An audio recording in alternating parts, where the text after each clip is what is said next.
మళ్ళా వర్తమానం కొరకై ఎఫెసీయులకు రాసిన పత్రిక 4వ అధ్యాయం. ఎఫెసీయులకు రాసిన పత్రిక 4వ అధ్యాయము 13వ వచనం. అందరూ కూడా కలిసి చదువుకుందాం. ఎఫెసీయులకు రాసిన పత్రిక 4వ అధ్యాయం 13వ వచనాన్ని అందరం కూడా కలిసి చదువుకుందాం. పరిశుద్ధులు సంపూర్ణులగునట్లు క్రీస్తు శరీరము క్షేమాభివృద్ధి చెందుటకును పరిచర్య ధర్మము జరుగుటకును ఆయన కొందరిని అపోస్తలులుగాను, కొందరిని ప్రవక్తలుగాను, కొందరిని సువార్థికులుగాను, కొందరిని కాపరులుగాను, ఉపదేశకులుగాను నియమించెను.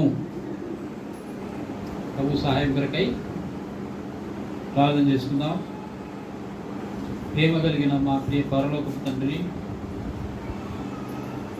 దయగల ప్రభువా, కృపగల తండ్రి, జాలిగల మా ప్రభువా, మీ శాశ్వతమైన ప్రేమకై వందనాలు చెల్లించుకుంటున్నాం. నిన్ను ఆరాధించుకున్నట్టుకు మీరు చూపిన కృపను బట్టి నీకు స్తోత్రాలు, వందనాలు. అదేవిధంగా ప్రభు, మరి మా విశ్వాస జీవితం మీ యొక్క వాక్యపు వెలుగులో పరీక్షించుకొని మా జీవితాలను సరి చేసుకొని నీ శరీరంలో నీ రక్తంలో పాలు పంచుకున్నట్టు మాకు సహాయం చేయి, కృప చూపించండి. అప్పుడను ప్రభు, మరి ఈ జ్ఞానంతో నన్ను నింపండి. నా మధ్యకు రండి ప్రభు, మాతో సహవాసం చేయండి. ఈ కూడిక సహవాసం అంతా నీ హస్తగతం చేసుకుని మా ప్రభు రక్షకుడు నజరేయుడైన యేసుక్రీస్తు నామమున ప్రార్థించి వేడుకుంటున్నాం తండ్రి, ఆమేన్. ప్రియులారా,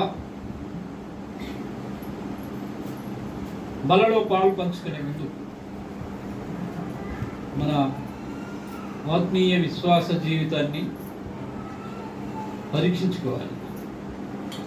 గడిచిన వారమంతా ప్రభువుకు విరోధముగా, దేవునికి విరోధముగా ఎక్కడెక్కడ మనము పాపం చేసి ఉన్నామో, అతిక్రమం చేసి ఉన్నామో అవన్నీ దేవునికి తెలుసు. కానీ మనం చేయాల్సిన పని ఏంటంటే వాటన్నిటినీ ఒప్పుకొని విడిచిపెట్టి సరి చేసుకొని ఆయన యొక్క శరీర రక్తాలలో పాలు పంచుకోవాలి.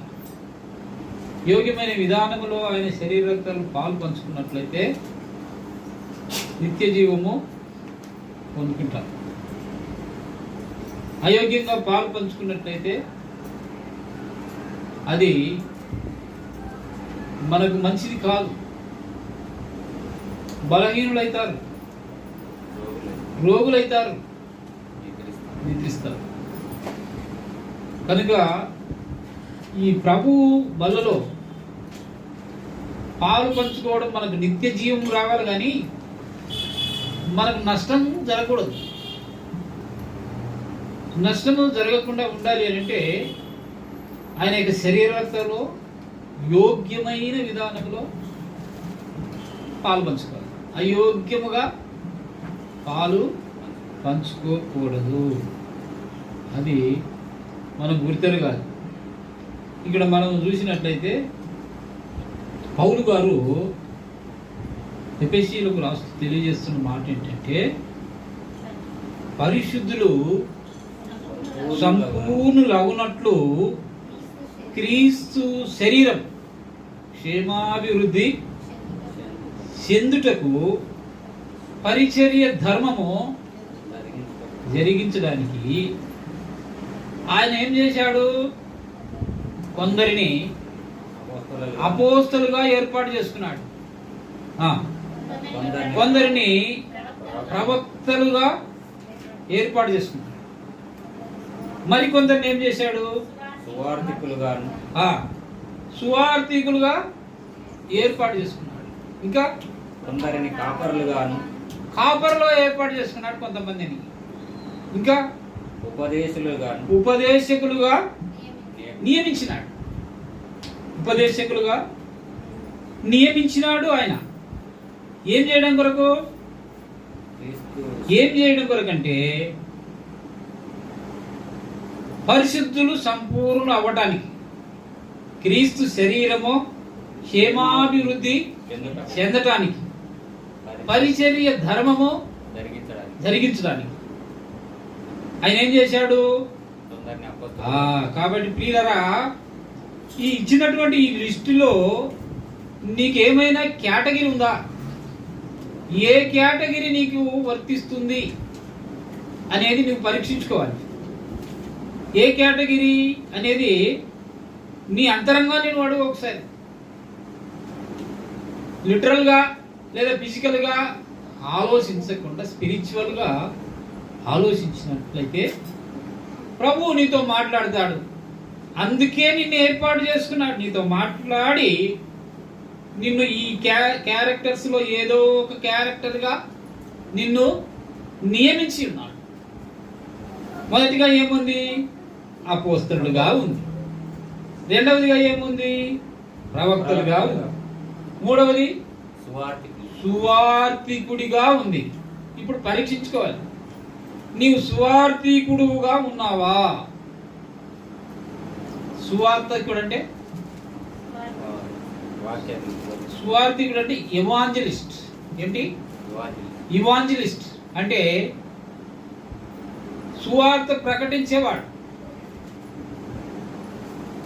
అది దాని కొరకు ప్రభువు నియమించి ఉన్నాడు కొంతమందిని. ఆ కొంతమందిలో నువ్వు ఉన్నావా అనేది పరీక్షించుకోవాలి.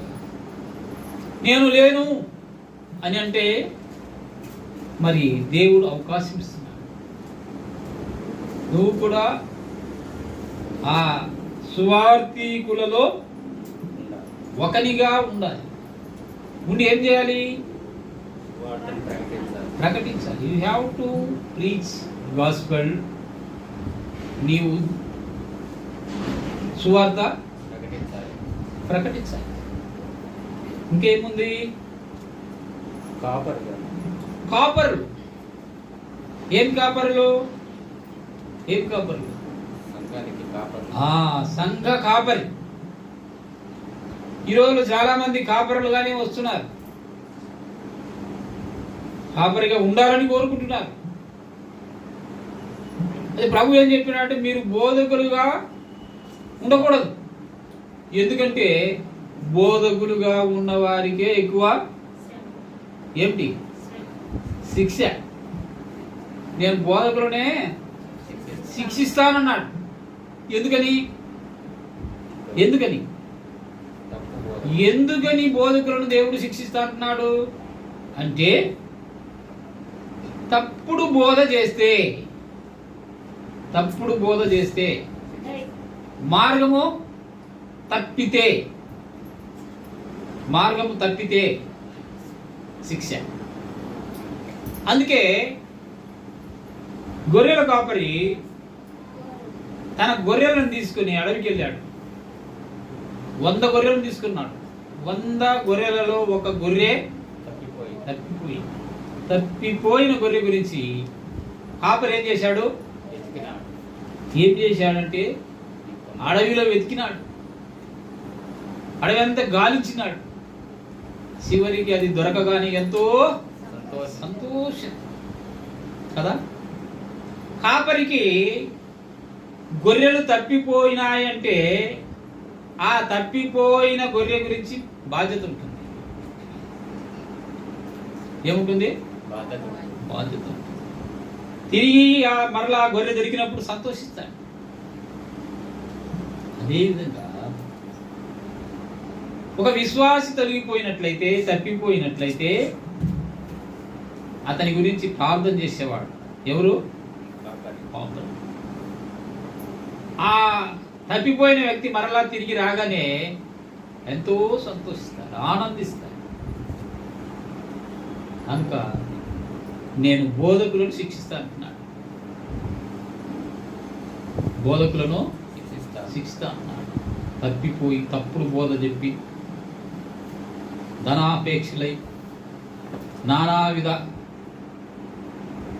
కల్మశాలకు లోనైతే వారిని ఏం చేస్తారట? శిక్షిస్తారట. తర్వాత ఏముంది? ఉపదేశకులు. ఉపదేశకులు అంటే ఉపదేశం చేసేవారు. సంఘములో నిలబడి ఉపదేశము చేసేవాడు. ఇంకా అంతేనా? కాబట్టి వీళ్ళు ఏ విధంగా ఉండాలి? వీళ్ళందరూ ఏ విధంగా ఉండాలి?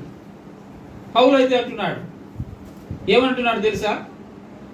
చూడండి, 1 తిమోతి పత్రికలు మనం చూస్తాం. 1వ అధ్యాయము 12వ వచనం. 1వ అధ్యాయం 12వ వచనం. పూర్వము దూషకుడను హింసకుడను హానికరుడనైన నన్ను తన పరిచర్యకు నియమించి నమ్మకమైన వానిగా ఎంచినందుకు నన్ను బలపరిచిన మన ప్రభు అయిన క్రీస్తు యేసునకు కృతజ్ఞుడనై ఉన్నాను. తెలియక అవిశ్వాసం వలన చేసి తిని గనుక కనికరింపబడి తిని.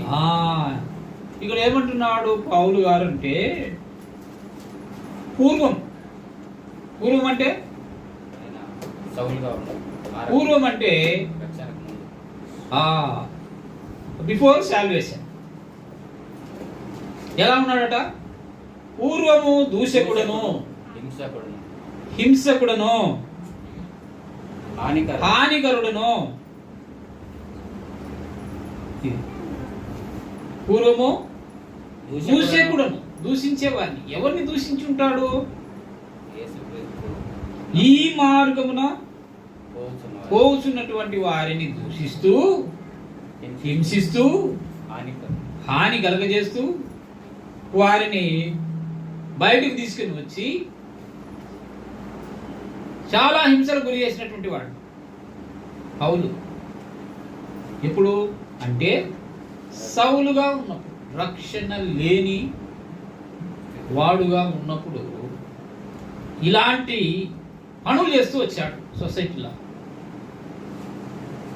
మరి నీ జీవితంలో నీవు రక్షించబడక మునుపు ఏమేమి చేసి ఉన్నావు? సొసైటీలో ఎలా నీ ప్రవర్తన ఉన్నది? సొసైటీలో నీ చూపు ఎలా ఉన్నది? సొసైటీలో నీ కార్యాలు ఎలా ఉన్నాయి? నీ ప్రవర్తన ఎలా ఉన్నది? ఎప్పుడు రక్షించబడక మునుపు, రక్షించబడిన తరువాత ఎలా ఉన్నది? నీ చూపు ఎలా ఉంది? మారిందా? నీ ప్రవర్తన మారిందా? నీ క్రియలు మారినాయా అనేది పరీక్షించుకోవాలి. అవునేమన్నాడు? నేను దూషకుడను హింసకుడను హానికరుడను. ఇప్పుడు కాదట. ఎప్పుడు కాదు? ఇప్పుడు కాదంటే రక్షించబడిన తరువాత నేను కాదు. కంటిన్యూ చేయండి. తన పరిచర్యకు నియమించి నన్ను నమ్మకమైన వానిగా ఎంచి నన్ను బలపరచి మన ప్రభు అయిన యేసుక్రీస్తును కృతజ్ఞుడనై ఉన్నాను. ఏం చేసిండట? తన పరిచర్యకు నన్ను నియమించినాడు, నన్ను నమ్మకమైన వానిగా చేసినాడు, నన్ను బలపరిచినాడు. ఏం చేసినాడు? పరిచర్యకు నియమించినాడు, నమ్మకమైన వానిగా చేసినాడు, తరువాత బలపరిచినాడు. ఎప్పుడు? రక్షించబడిన తరువాత. రక్షించబడక మునుపు ఎలా ఉన్నాడు? దూషకుడు హింసకుడు హానికరుడు. ఇప్పుడు రక్షించబడిన తర్వాత ఎలా ఉన్నాడంటే యేసుక్రీస్తుకు కృతజ్ఞుడై ఉన్నాడు. నీ జీవితాన్ని పరీక్షించుకోవాలి. అప్పుడు ఎలా ఉన్నది? Before salvation how was your life?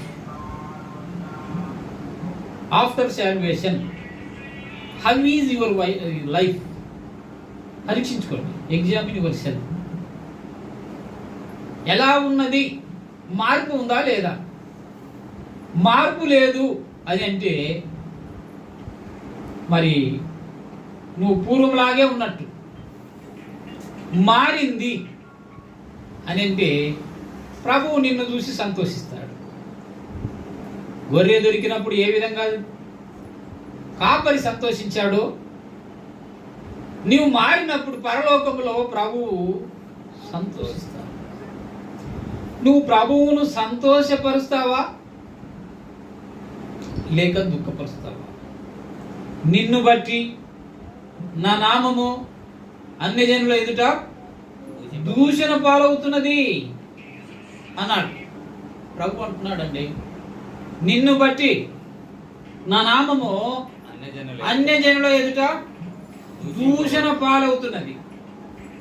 మరి నీ జీవితాన్ని బట్టి, నీ చూపును బట్టి, నీ మాటను బట్టి, నీ క్రియను బట్టి, నీ ప్రవర్తనను బట్టి దేవుడు దుఃఖపడుతున్నాడేమో. ప్రియులారా జాగ్రత్త. దేవుడు దుఃఖపడతాడు. తర్వాత ఏం చేస్తాడు? శిక్షకు అప్పచెప్తాడు. బహుఘోరమైన శిక్ష, అగ్నిలో కాలే శిక్ష. ఒకరోజు కారణం కాదు, యుగ యుగములు కాలే శిక్ష. అగ్ని ఆరదు, పురుగు సావదు. కాబట్టి ఆ శిక్ష నుండి తప్పించుకోవాలి అంటే ఇప్పుడు ఏం చేయాలి? నువ్వు పౌలులాగా తన పరిచర్యకు నియమించబడిన వాడుగా, దేవునికి నమ్మకమైన వాడుగా, దేవుడు నిన్ను బలపరిచేవాడుగా నువ్వు ఉండాలి. అది మరి ఎలా ఉన్నది అనేది మనం పరీక్షించుకోవాలి. ఇంకా పౌలు ఏమన్నాడు కిందికి పోతే చూడండి. తెలియక అవిశ్వాసం వలన చేస్తే గనుక కనికరింపబడి తిని. ఎప్పుడు? తెలియక అవిశ్వాసం అంటే రక్షించబడక మునుపు, దేవుని ఎరగక మునుపు ఎలా ఉన్నావు? అవిశ్వాసిగా ఉన్నావు. అవిశ్వాసిగా ఉండి ఎలా చేసావంటే తెలియక. ఏమిటి? తెలియక చేసిటివి గనుక కనికరించబడ్డా.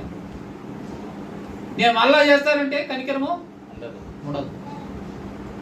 కనుక ప్రియులారా, ప్రభువునందు రక్షించబడినటువంటి మీ జీవితాల్లో ఎలా ఉన్నది అనేది పరీక్షించుకోవాలి. ఎలా ఉన్నది అనేది పరీక్షించుకోవాలి. తీతు పత్రికలో కూడా చూస్తాం చూడండి. తీతు పత్రికలో చూడండి 3 తీతు 3:3.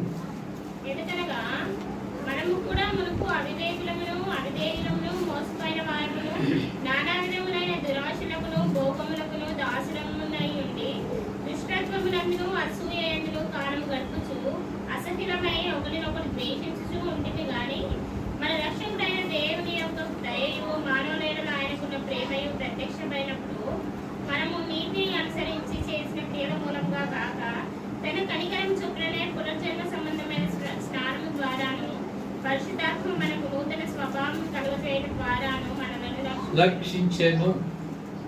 చూశారా? ఎందుకనగా మనము కూడా మునుపు పౌలు అక్కడ చెప్తూ వచ్చాడు, నేను దూషకుడను, హింసకుడను, హానికరులను. ఎలా ఉన్నాడట? పూర్వము హింసకుడు, దూషకుడు, హానికరుడు. ఇప్పుడు ఏమంటున్నాడంటే మనము కూడా మనము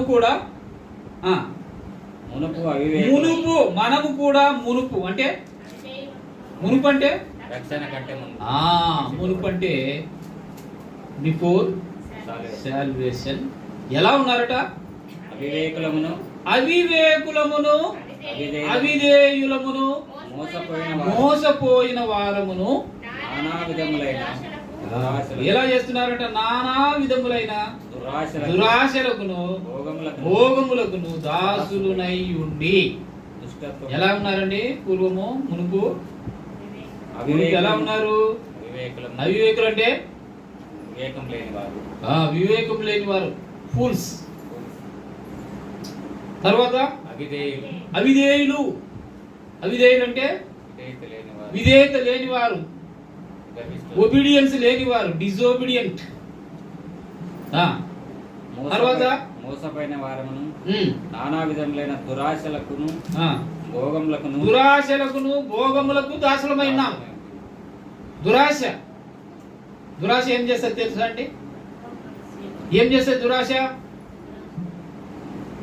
యాకోబు పత్రికలో చూస్తాం 1:15 దురాశ గర్భమును ధరించి పాపమును కను. పాపం పరిపక్వమై మరణము కను. అంటే మన జీవితాలలో ఆశ ఉండటం పర్వాలేదు, ఆశ పర్వాలేదు, కానీ ఏముండకూడదు? దురాశ ఉండకూడదు. దురాశ ఏం చేస్తాంట? దురాశ గర్భమును ధరించి పాపమును కట్టాలి. కాబట్టి నీ జీవితంలో నీకు దురాశ ఉన్నట్లయితే అది పాపాన్ని కంటది. It leads to you sin. అది నిన్ను పాపమునకు నడిపిస్తుంది. ఏది? దురాశ. కాబట్టి ఆశపడండి, పర్లేదు, నాకు అది కావాలి ఇది కావాలా అని ఆశపడండి. అంటే అలివిగాని ఆశ ఉన్నట్లయితే దురాశ. కొన్ని జరగని ఉంటాయి కదా, ఆ ఆశ ఏది? ఆశపడినంత వరకు, ఆశపడిన ప్రాణమును దేవుడు తృప్తిపరుస్తాడు, కానీ దురాశపడిన ప్రాణమును దేవుడు తృప్తిపరచడు. కాబట్టి ఆశపడండి, పర్లేదు. అది దురాశ ఉంటే దాన్ని తొలగించేసేయండి. అవివేకులమును అవిధేయులమును మోసపోయిన వారమును నానా విధములైన దురాశల భోగములకు దాసులమై దుష్టత్వం నందును అసూయ. చాలా ఇది ఇంపార్టెంట్ అండి. దుష్టత్వము, అసూయ ఇవి ఉండకూడదట. దుష్టత్వము, అసూయ ఇవి ఉండకూడదు. ఇంకేముందంటే అసహ్యం కూడా ఉండకూడదు.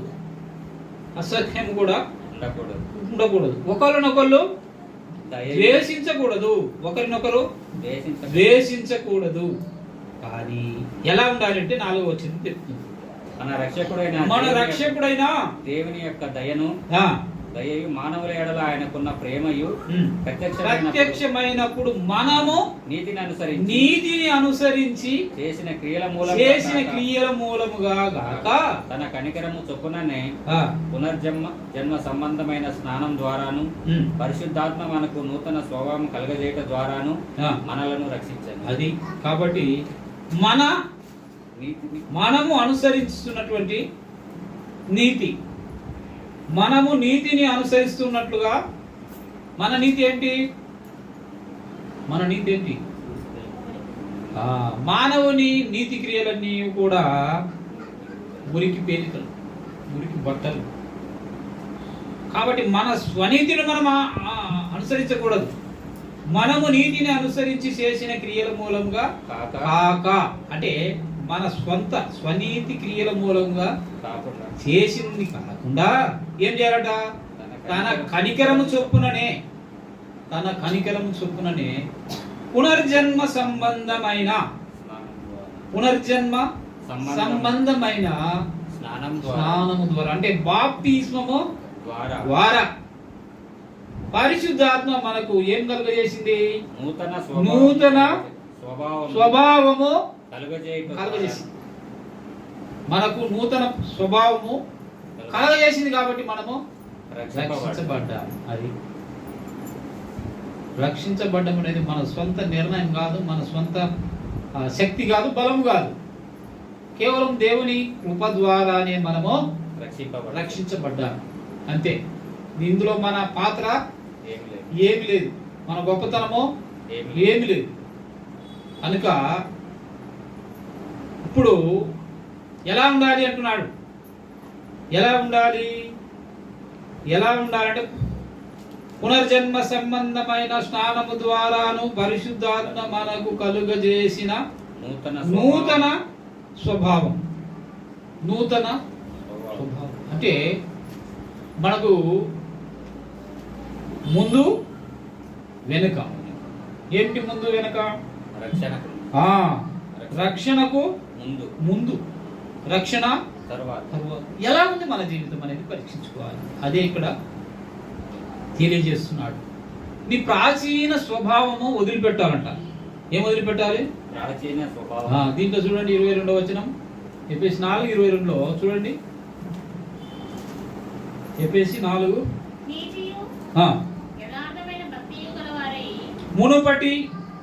మునుపటి ప్రవర్తన విషయంలోనైతే మోసకరమైన దురాశల వలన చెడిపోవు మీ ప్రాచీన స్వభావమును వదులుకోవాలి. ఏం వదులుకోవాలి? మునుపటి ప్రవర్తన విషయంలోనైతే మోసకరమైన దురాశ చెడిపోవు మీ ప్రాచీన స్వభావం. దురాశ చేత, ప్రవర్తన చేత ప్రాచీన స్వభావం చెడిపోయింది.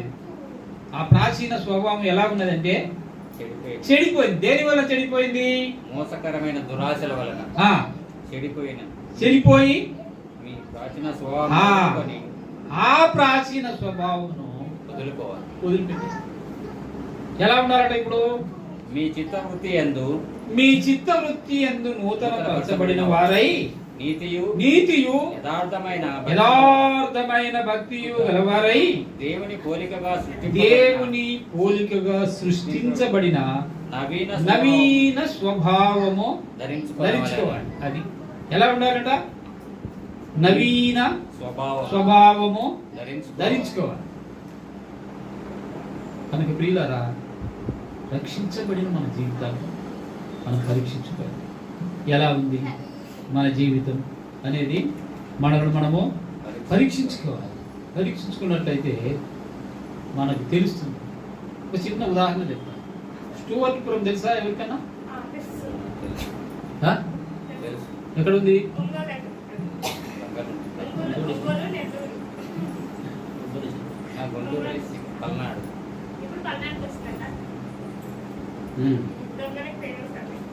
స్టూవర్ట్పురం అనేది సీరాల దగ్గర ఉంటుంది. చినగంజాం సీరాల మధ్యలో ఉంటుంది. ఆ ఊరంతా దొంగలే. స్టూవర్ట్పురం అంటే ఫేమస్.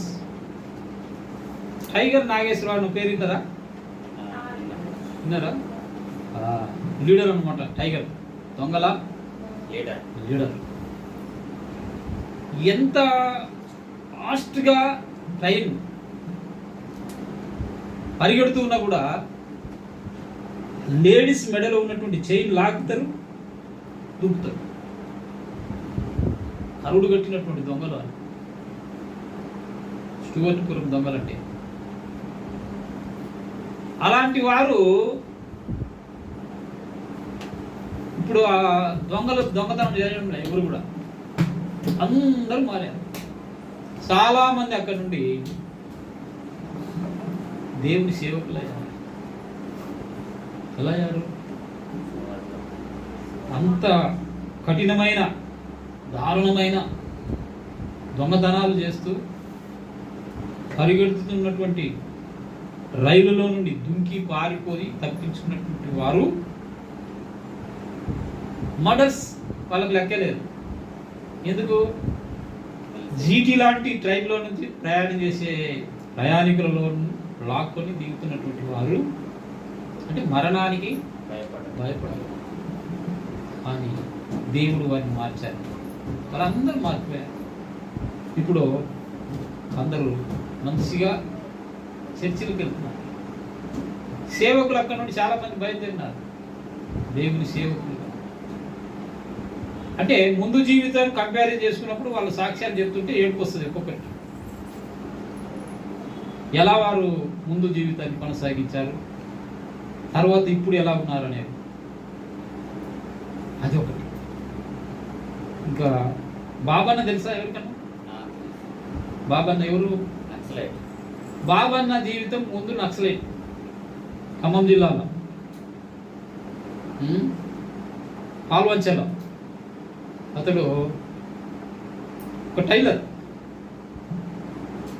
ఆ టైలర్ పని చేసుకుంటున్నటువంటి వానికి అన్నలు అతని దగ్గరికి వచ్చి పోతూ ఉన్నారని పోలీసు వాళ్ళకి తెలిసి, అంటే షెల్టర్ ఇస్తున్నాడు, వాళ్ళకు సింపథైజర్గా మారిపోయినాడు అన్న ఉద్దేశంతో అతన్ని తీసుకెళ్ళి అన్నల ఇన్ఫర్మేషన్ ఇవ్వమని కొట్టి పోలీస్ స్టేషన్లో కొట్టి కొట్టి కొట్టి ఇక లాస్ట్కి చెప్పేసి, అరే రేపు మేము నువ్వు ఎన్కౌంటర్ చేస్తాం అని చెప్పేసినారు. నడవలేని పరిస్థితి, అడవిలోకి తీసుకుపోయినారు. అది నువ్వు చంపేస్తావు, నువ్వు ఈ దేవునికి మొక్కుకో అని అంటే అతను ఏమని మొక్కుకుంటాడు? ఏం మొక్కుంటాడు? ఏం మొక్కలేకపోయాడు. అప్పుడు అతడు ప్రభు అయిన యేసు వారి శిలువను చూశాడట. యేసు ప్రభు శిలువలో కనిపిస్తున్నాడు అతను దృశ్యం. రక్తం అంతా కారుతుంది. ఇతడు కూడా అలాగే ఉన్నాడు, దాదాపు ఆల్మోస్ట్ ఇతడు కూడా రక్తం అంతా కారుతూనే ఉంది. అప్పుడు ఒక పోలీస్ ఆయన తుపాకీ ఎక్కువ పెట్టాడు, గురి పెట్టాడు. ఇక అంతే, ట్రిగర్ మీ చేయి పెట్టాడు. ఇట్లా అంటే పోతుంది. ఏమైపోతుంది? ఏమైపోతుంది? చచ్చిపోతాడు. అలాంటి పరిస్థితులలో దేవుడు అద్భుతంగా బాబన్నను రక్షించాడు. రక్షించడమే కాదు, అతన్ని ఒక సేవకుడిగా ఏర్పాటు చేసుకున్నాడు. వదిలిపెట్టేసి వెళ్ళిపోయినారు పోలీసులు. ఆడ చచ్చిపోతే లేకపోతే లేదండి. అంటే వారిలో అతనిని చంపకుండా ఉండటం కొరకై దేవుడు వాళ్ళతో మాట్లాడాడు. కాబట్టి వాళ్ళు వదిలిపెట్టారు. ఆ ముందున్నటువంటి జీవితము ఈ జీవితం కంపారిజన్ చేసినప్పుడు ఇప్పుడు సేవకుడు బహుశా లేడనుకుంటా. అప్పుడేమో నక్సలైట్ ముద్ర, హింసలు ఎదుర్కొన్నాడు. ఇప్పుడు అలా భార్య కుటుంబం అందరూ కూడా మంచిగా సేవలో కొనసాగినటువంటి వారిగా ఉన్నారు. మరి ఇప్పుడు ఆ సేవ కంటిన్యూ అవుతుందో లేదో నాకు తెలియదు, కానీ అది మన జీవితాలు కూడా రెండుగా మనము చూపించుకోవాలి. మనం ఆ విధంగా ఏం చేయాలా? కంపారిజన్ చేసుకోవాలి. ఎలా ఉన్నాం ముందు, రక్షించబడక మునుపు మన జీవితం ఏంటి, ఏ పరిస్థితిలో ఎలా బతుకున్నాం, రక్షించబడిన తరువాత మరి ఇప్పుడు మన జీవితం ఎలా ఉంది అనేది మనం పరీక్షించుకోవాలి. అప్పుడు జీవితం ఇప్పుడు కూడా కొనసాగితే ఏమైనా ప్రయోజనం ఉంటుందా?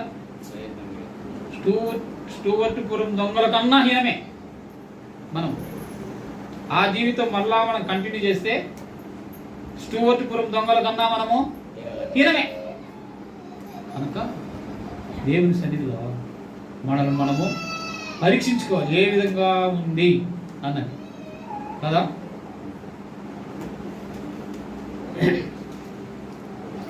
ఎక్కడ ఆగినాం? ప్రాచీన మునుపటి ప్రవర్తన స్వభావము వదిలిపెట్టేయాలి. ఇక చిత్తవృత్తి నూతన పరచబడిన వారి రోమియోలకు రాసిన పత్రిక చూడండి ఒకసారి. రోమియోలకు రాసిన పత్రిక 6వ అధ్యాయం 6వ వచనం చూడండి. ఏమనగా మనం ఇంకను పాపమునకు దాసులము కాకుండాటకు పాప శరీరము నిరర్ధకమగునట్లు మన ప్రాచీన స్వభావమును ఆయనతో కూడా సిలువ వేయబడనని ఎరుగుదుము. కాబట్టి నీ ప్రాచీన స్వభావం ఏమైపోయిందట? సిలువ వేయబడింది. ఎవరితో కూడా? క్రీస్తుతో కూడా. అంటే నీ బాప్తిజం తీసుకునేటప్పుడు ఈ మాటలు పలికిస్తారు, నా పాపాలన్నీ కూడా విడిచిపెట్టాను, ఇప్పుడు ప్రభువుతో కూడా వాటిని పాతి పెట్టేస్తున్నాను, తిరిగి మరలా ప్రభుతో కూడా నవీన స్వభావముగా తిరిగి లేస్తున్నాను అన్నటువంటి దాన్ని ప్రచుర పరచట. ఆ విధంగానే ఇప్పుడు రండి. ఏమనగా మనం ఇకను పాపమునకు దాసుడు కాకుండుటకు పాప శరీరము నిరర్ధకమగునట్లు మన ప్రాచీన స్వభావము ఆయనతో కూడా సిలువ వేయబడెను. అది నీ ప్రాచీన స్వభావము ఆయనతో కూడా సిలువ వేయబడింది. అంటే నువ్వు ఇప్పుడు నూతన పరచబడ్డావు, నవీన స్వభావము ధరించుకున్నావు. కనుక ఆ విధముగానే మన జీవితాన్ని మనము కొనసాగించే వారముగా ఉండాలి. 17వ వచనం చూడండి. దీంట్లో ఎఫెసీ 4:17 కాబట్టి అన్యజనులు నడుచుకున్నట్లు మీరు ఇక మీదట నడుచుకొనవలదు. మీరిక నడుచుకొనకూడదు. ఎలాగూ అన్యజనులు నడుచుకున్నట్లు మీరిక మీదట నడుచుకొనకూడదు. అది దేవుని యొక్క చిత్తం. ఎందుకంటే నువ్వు ఒకప్పుడు అన్యజనుడివే. ఆ అన్యాచారాలు, అన్య క్రియలు, అన్య సంస్కృతి, అన్య అలవాట్లు అన్ని కూడా ఆచరించి ఇప్పుడు నవీన స్వభావమును ధరించుకున్నావు. నవీన స్వభావము ధరించుకున్న నీ జీవితములో మరలా ఆ అలవాట్లు, ఆ ఆచారాలు, ఆ క్రియలు నువ్వు చేసినట్లయితే ఏం ప్రయోజనం? దేవుడు నిన్ను క్షమించడు. ఇప్పుడు మళ్ళా చదవండి. కాబట్టి అన్యజనులు నడుచుకున్నట్లు మీరు ఇక మీదట నడుచుకొనవలదు. ఇప్పుడు మీరు నడుచుకోవడానికి వీల్లేదుగా. అన్యజనులు నడుచుకున్నట్లు మీరు నడుచుకోవడానికి వీల్లేదు. అందుకే ప్రియులారా, ఎలా ఉన్నది వాళ్ళు ఎలా జీవించారు ఆ అన్యజనులు అప్పుడు అనేది చూస్తే 18వ వచనం చూడండి.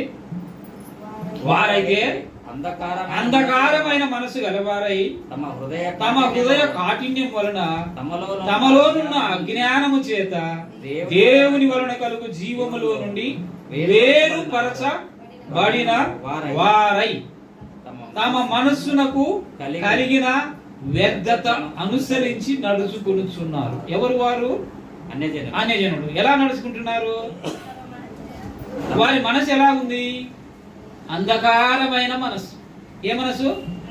అంధకారమైన మనసు వారిది. హృదయం ఎలాంటిది? కఠినమైన హృదయం. వారి మనసు ఏమో అంధకారమైన మనసు, వారి హృదయం ఏమో కఠినమైన మన హృదయము. తరువాత ఎలా ఉన్నారంటే అజ్ఞానములో ఉన్నారు. అలాంటి అజ్ఞానము చేత ఏం చేసినట? జీవములో నుండి వేరుపరచబడిన వారై దేవుని వలన కలుగు జీవాన్ని వేరైపోయినారు. అంటే దేవునికి వేరై పోయినటువంటి వారుగా ఉంటున్నారు. ఎవరు వారు? అన్యజనులు. మనము కూడా అన్యజనులలో నుండి వచ్చిన వారమే. అన్య ఆచారాలు అనుసరించిన వారమే. అన్య జనులు చేస్తున్నటువంటి అన్నిటిలో పాల్గొన్నటువంటి వారమే. ఏ క్రియలైతే అన్యజనులు చేస్తున్నారో అవన్నీ చేసినటువంటి వారమే. అయితే ఇప్పుడు చేయకూడదట. ఇప్పుడు చేయడానికి వీల్లేదు. కారణం ఏంటంటే ఇప్పుడు నీవు నవీన స్వభావము ధరించుకొని ఉన్నావు. ఆ ప్రాచీన స్వభావాన్ని విడిచిపెట్టి ఉన్నావు. ప్రాచీన స్వభావాన్ని విడిచిపెట్టినావా లేదా? ఇంకా నేను అనుసరిస్తాను, అలాగే కొనసాగుతాను అంటే నీ జీవితం అటుగాక ఇటుగాక ఉన్నట్లే ఉంటుంది. రెంటికి చెడినా రేవడిలాగా ఉంటుంది. అటు కాసేపు నేను దేవుడిలో ఉంటాను, కాసేపు అన్ని ఆచారాలు చేస్తానంటే కుదరదు. అందుకే మన ప్రకటన గ్రంథంలో చూస్తాం, నీవు చల్లగానైనా ఉండు, వెచ్చగానైనా ఉండు, నులివెచ్చని జీవితము జీవించకూడదు. ఒకవేళ నువ్వు నులివెచ్చగా ఉన్నట్లయితే అంటే అర్థమైంది, కాసేపు నేను క్రిస్టియన్గా ఉంటాను లేక విశ్వాసిగా ఉంటాను, కాసేపు నేను అన్యజనుల్లో కలిసిపోతాను అనేది నులివెచ్చని జీవితం. ఆ రెండు కలిస్తేనే కదా వేడి నీరు చల్ల నీరు కలిస్తే నులివెచ్చని నీరు అవుతుంది. అంటే ఆ ఆచారము ఈ ఆచారము కలిస్తే నులివెచ్చని జీవితం. నులివెచ్చని జీవితం నువ్వు కలిగి ఉన్నట్లయితే ప్రభు ఏమంటున్నాడు, నా నోట నుండి ఉమ్మివేయ ఉద్దేశించుచున్నాను. I want to be split you, నేను నిన్ను ఉమ్మేస్తాను అంటున్నాడు. చూసారా పిల్లరా? కనుక పరీక్షించుకోవాలి విశ్వాస జీవితాన్ని. చర్చికి వచ్చినప్పుడేమో విశ్వాసి, బయటికి పోయినప్పుడేమో విశ్వాసి కాదని అడగదు. ఒకసారి యేసన్న గారు ఒక ఇంటికి దర్శించడానికి వెళ్ళాడట. ఆ ఇంటి అక్క ఊకే మా ఇంటికి రాండి అన్న మా ఇంటికి రాండి అన్న అని ఊకే ఆయన పాపం పిలుస్తూ ఉంటే సరేలేమ్మా అని ఒకరోజు వస్తుంది అని ఆ రోజు ఆ ఇంటికి వస్తున్నాడు. రోడ్డు మీద కొట్లాడుతుంది అక్క. ఇంటి ఎదురుగా అన్ని జనులు ఉన్నారు, వాళ్ళతో కొట్లాడుతుంది. చేతులు అది ఏముంది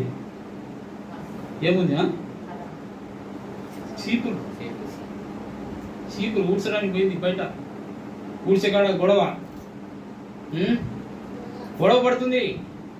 నువ్వెంత అంటే నువ్వెంత, ఈ జుట్టు పట్టుకునే కాడికి పోయింది పరిస్థితి. ఏడదా పోయింది? జుట్టు పట్టుకునే కాడికి పోయింది పరిస్థితి. ఈ అన్న అన్ని అంత చూస్తున్నాడు, అక్కడి నిలబడి చూస్తూ ఉన్నాడు. ఇక నడుస్తూనే ఉంది ఈ వాగ్వాదం, ఈ గొడవ కొట్లాట నడుస్తూనే ఉంది. ఇక చూసిండు మెల్లగా వస్తున్నాడు యేసన్న గారు. అన్నను చూసింది, యేసన్నను చూసింది అక్క. చూసి పరిగెత్తుకుంటూ ఇంట్లో పోయింది. ఇంట్లో పోయి ఏం తెలియనట్లు ముసుగేసి వస్తుంది బయటికి. మళ్ళా ఇంట్లోకి చేత అది ఉన్నది చీపురు సర్దుకున్నది, ముసుగేసి బయటకు వస్తుంది. రండి అన్న అని ఎంతో గౌరవంగా పిలిచినట్లు, మర్యాదగా పిలిచినట్లు రండి అన్న అని యేసన్న గారిని పిలిస్తే ఆయన ఒకే మాట అన్నాడు, వద్దులేమ్మా నేను ఇప్పుడు రాలేను అన్నాడు. ఎందుకు ఆ గొడవ నా మీద నువ్వు తీసుకురామ్మా అని వద్దులేని వెళ్ళిపోయాడట. అలా ఉండకూడదు విశ్వాస జీవితం అనేది. మన దాన్ని ఏమంటారంటే వేషధారులాగా మనం ఉండకూడదు. అయ్యో వేషధారులారా అంటాడు ప్రభు.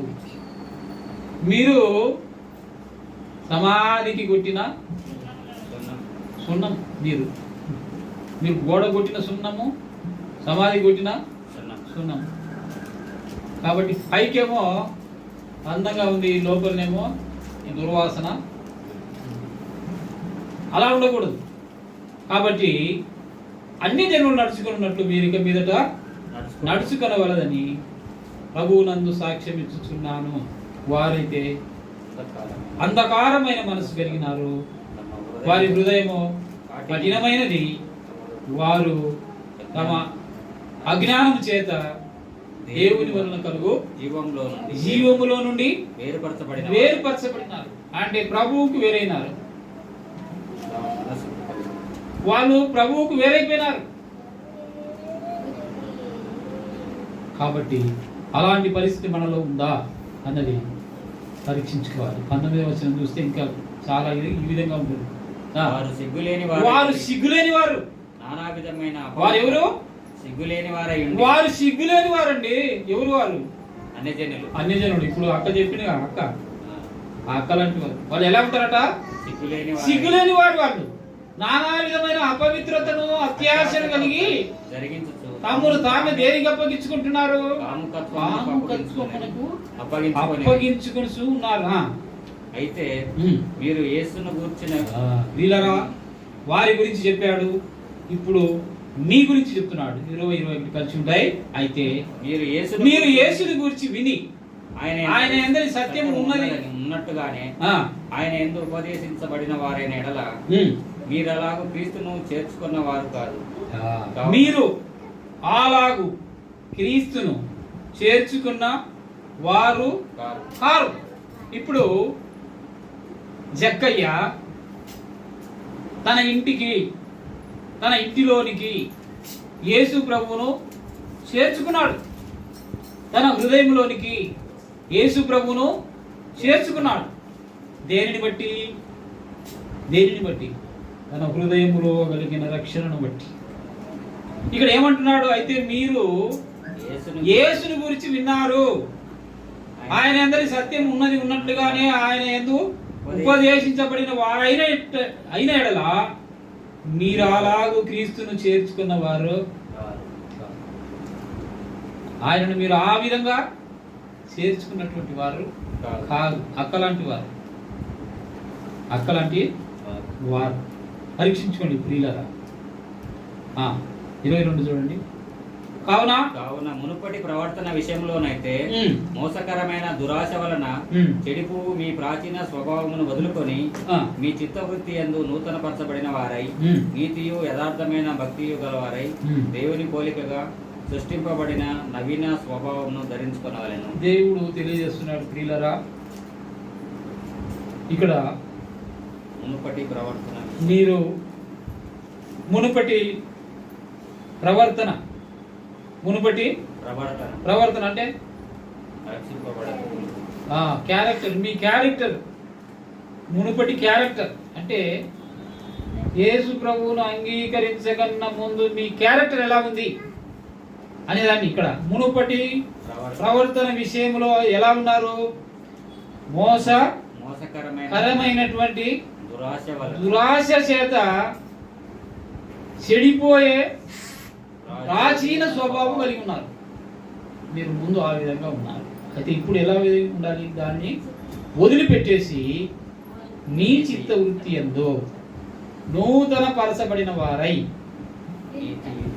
నీతియు యథార్థమైన భక్తియు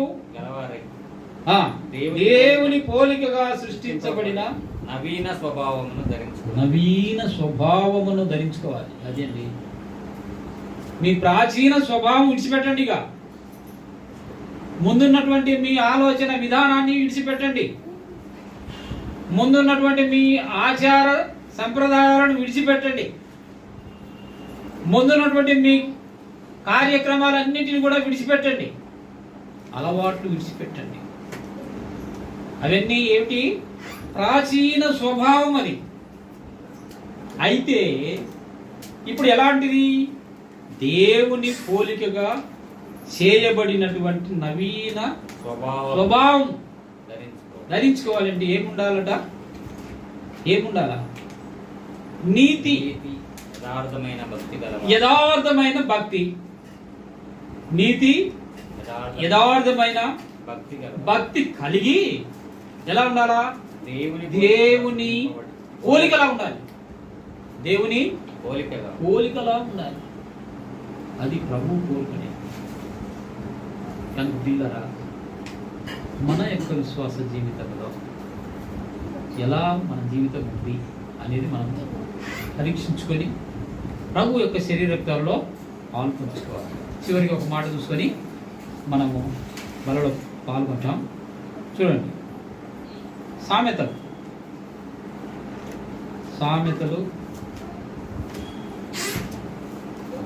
6వ అధ్యాయం. సామెతలు 6వ అధ్యాయము 16వ వచనం చూడండి. యెహోవాకు అసహ్యమైనవి 6 గలవు, 7 ఆయనకు అసహ్యములు. అవేవనగా అహంకార దృష్టియు, తలలాడు నాలుకయు, నిరపరాధులను చంపు చేతులను, దుర్యోచనలు, యోచించు హృదయములను, కీడు చేయటం భయపడి పరుగెత్తి పాదములను, లేని వాటిని పలుకు అబద్ధ సాక్షియు, అన్నదమ్ములలో జగడమును పుట్టించువాడును. నా కుమారుడా, ఇక్కడ మనం చూసినట్లయితే 16వ వచనం నుంచి 19వ వచనం వరకు దేవునికి అసహ్యమైనవి 6 ఉన్నాయి. 6 కాదు, మళ్ళీ ఏమంటున్నాడు? 7ను కలవు. 6 ఉన్నాయి, 7ను కలవు. అంటే ఇంకోటి యాడ్ చేస్తూ వచ్చారు. ఈ 6 ఏంటి చెప్పండి? అవేవనగా మొదటిది అహంకారం. అహంకారం అంటే అహంకారం, గర్వం, నేనే గొప్ప అన్నటువంటి విధానం, అది అహంకారం. తర్వాత కళ్ళలాడు నాలుక, ఏట పడితే అటు మాట్లాడేటటువంటి నాలుక. ఆ నాలుకకు అంతం అనేది ఉండదు, ఏది వస్తే అది మాట్లాడేస్తుంది, అలాంటిది. తర్వాత ఇంకేంటిది? నిరపరాధులను చంపు చేతులు. ఏం చేతులు? నిరపరాధులను చంపు చేతులు. ఒకటేమో అహంకారము, రెండవదేమో అలలాడు నాలుక, మూడవదేమో నిరపరాధులను చంపే చేతులు. తర్వాత దుర్యోచనలు యోచించు హృదయమును, కీడు చేయటకు త్వరపడి పరుగులెత్తు పాదములను. దుర్యోచనలు అంటే దురాలోచనలు చేయు హృదయం, కీడు చేయుటకు త్వరపడి పరుగులెత్తే పాదములు, లేని వాటిని పలికి అబద్ధ సాక్ష్యము చెప్పటము, అన్నదమ్ముల మధ్యలో జగడములు పుట్టించటం.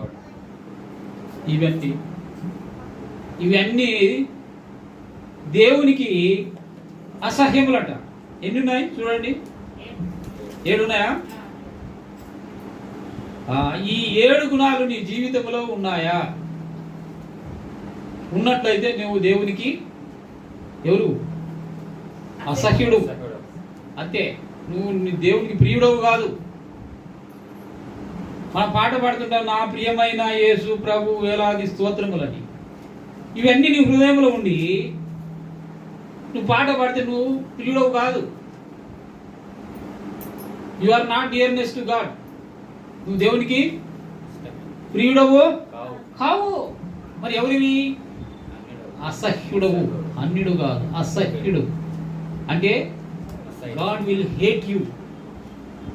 దేవుడు నిన్ను అసహించుకుంటాడు. ఎప్పుడు అసహించుకుంటాడంటే నీలో అహంకారం ఉన్నట్లయితే, కళ్ళలాడే నాలుక ఉన్నట్లయితే, నిరపరాధులను చంపే చేతులు ఉన్నట్లయితే, దురాలోచనలు చేసే హృదయం ఉన్నట్లయితే, కీడు చేయడానికి పరిగెత్తే పాదములు కలిగి ఉన్నట్లయితే, లేని వాటిని పుట్టించి అన్నదమ్ముల మధ్యలో జగడములు పుట్టించే వాడుగా నీవు ఉన్నట్లయితే నీవు దేవునికి అసహ్యుడవు. కాబట్టి దేవుడు నిన్ను అసహించుకుంటాడు. ఈ అసహ్యం అనేది ఎప్పుడు వస్తుంది? ఎప్పుడు అసహించుకుంటారు? మామూలుగా మనుషులు చెప్పండి, మనుషులు ఎప్పుడు అసహించుకుంటారు? ఎప్పుడు అసహించుకుంటారు? ఎప్పుడు అసహించుకోరా? విరక్తి కలిగినప్పుడు విరక్తి కలిగినప్పుడా? ఇవన్నీ కలిగి ఉన్నప్పుడు అసహించుకుంటారు. ఇవి మన హృదయంలో కలిగి దాన్ని కార్యరూపం దాల్చినప్పుడు అసహ్యం అనేది వస్తుంది కదా. ఇప్పుడు ఇద్దరు అన్నదమ్ములు ఉన్నారు, అంటే కవలలు, ఇద్దరు కవలలు ఉన్నారు. మన దగ్గర కాదు, ఇంగ్లాండ్లో.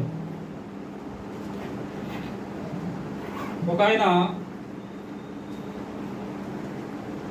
లాయర్, ఒక ఆయన గజ దొంగ. ఏం దొంగ? గజ దొంగ. ఇద్దరు అన్నదమ్ములే, ఒకేలాగా ఉంటారు, సేమ్ టు సేమ్. నువ్వు ఎవరిని చూసి ఎవరని చెప్పలేనంత దగ్గరి పోలికలు ఉంటాయి. దాదాపు ట్విన్స్కు చాలా మంది అదే కవలికలు ఉంటాయి, సేమ్ కవలికలు. ఈ దొంగ బాగా ఎక్కడ పడితే అక్కడ దొంగతనం చేసుకుని ఉండేవాడు. ఆయనేమో కోర్టుకు పోయి కోర్టులో వాదించేవాడు. అంటే ఆయన న్యాయం, ఈయన దొంగ. న్యాయము, దొంగతనం. ఒకరోజు దొంగతనానికి వెళ్ళాడు. ఆ ఇంటి వారు అతన్ని రెసిస్ట్ చేశారు, తిరగబడ్డారు అతని మీద. దొంగను పట్టుకోవడానికి ప్రయత్నం చేస్తే దొంగ ఏం చేస్తాడు? పారిపోవడానికి ప్రయత్నం చేస్తాడు. పారిపోయే ప్రయత్నంలో అతను ఏమైనా చేస్తాడు అంతే. ఆ విధంగా కత్తితో ఆ ఇంటి ఓనర్ను పొడిసి పారిపోయాడు. పారిపోతున్నప్పుడు ఆ బీట్ పోలీసులు ఏం చేసిండ్రు? అతన్ని వెంబడించారు, పట్టుకోవడానికి ప్రయత్నం చేశారు.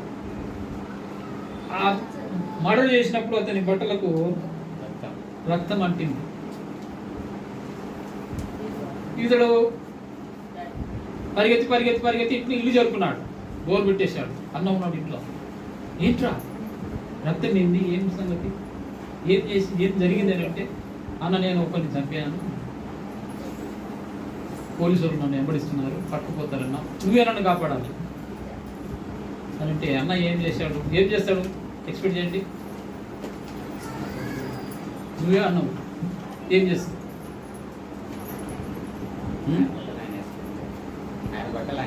వెరీ గుడ్, బాగా క్యాచ్ చేసావు. ఇమీడియట్గా ఏం చేశా అంటే, పోలీసులు వచ్చే లోపల ఆ బట్టలు ఇతని వేసుకున్నాడు. వేసుకోగానే పోలీసులు వచ్చి ఏం చేసినారు? అన్నను పట్టుకెళ్ళారు. అంటే అన్న ఎవరు? లాయర్ను పట్టుకెళ్ళారు. అంత వాదన ఏదైనా అన్నీ అయినాక ఈయనకు ఉరి శిక్ష పడ్డది. ఏం శిక్ష? ఉరి శిక్ష పడ్డది. పడాల్సింది ఎవరికి? తమ్ముడికి. ఇప్పుడు ఈయనను అసహించుకుంటున్నారు. లాయర్ను కోర్టులో ఉన్నటువంటి తోటి లాయర్లు, బార్ కౌన్సిల్లో ఉన్నటువంటి వాళ్ళందరూ కూడా అరే వీడు ఇంత పని చేశాడని అసహించుకుంటున్నారు. వాస్తవంగా అతను చేయలేదుగా, వీళ్ళకి తెలియదుగా, దేవునికి తెలుసుగా. అది కాబట్టి ఉరి శిక్ష పడ్డది. ఉరి శిక్ష పడినటువంటి ఖైదీకి పోలీసులు ఏం చేస్తారంటే, నీ చివరి కోరిక ఏమిటి చెప్పు అని అడుగుతారు. కొంతమంది నాకు బిర్యానీ తీసుకొచ్చి పెట్టు, తిని చచ్చిపోతానంటారు. కొంతమంది అడవి కానీ ఆచరణ కానీ కోరికలు కోరుతుంటారు. ఇతను ఏం చేశాడంటే, మా తమ్ముని పిలిపించండి. తమ్ముడు వెళ్ళాడు, తమ్ముని దగ్గరికి తీసుకున్నాడు. అరే నీ కోసము నేను చనిపోతున్నాను, నీకోసం నేను చనిపోతున్నాను. ఇక నువ్వు దొంగతనాలు చేయొద్దురా, నాలాగే బతుకురా, నా వలే ఉండు. నా పేరు చెడగొట్టావు కదా, తిరిగి ఆ పేరు నిలబెట్టున్నాడు. ఏం పేరున్నది ఆయనకు? మంచి లాయర్ అని పేరున్నది. కాబట్టి అప్పుడు అంటున్నాడు, అసలు ఆ హంతకుని నేనే, నన్ను గురియండి చేస్తారా? కాబట్టి తమ్ముని కొరకు అన్న చనిపోయినాడు. ఆ తరువాత మార్పు వచ్చింది, మారిపోయాడు. అతడి తర్వాత దేవుని సేవకు తన జీవితాన్ని సమర్పించుకున్నాడు. అది కాబట్టి పూర్వం హింసకుడను దూషకుడను హానికరుడైనటువంటి వాడును దేవుడు ఏం చేసినాడు? నా సాధనముగా నేను అతనిని ఎన్నుకున్నాను. అతడు నేను ఎన్నుకున్నటువంటి ఒక సాధనం. మనం కూడా ముందు అన్యజనులు నడిచినట్టు ఇప్పుడు నడుచుకోకూడదు. ఇప్పుడు మనం అన్యజనులు నడుచుకున్నట్లు నడుచుకోకూడదు. నీతి, యథార్థత, దేవుని యందు భయభక్తులు కలిగి జీవించడం నేర్చుకోవాలి. ప్రార్థన చేసుకుందాం. అందరూ కూడా ఆ విధంగా తీర్మానం చేసుకుని జీవితాన్ని సరి చేసుకుని ప్రభు యొక్క శరీర రక్తాలలో పాల్పంచుకుందాం. ప్రార్థన చేసుకుందాం.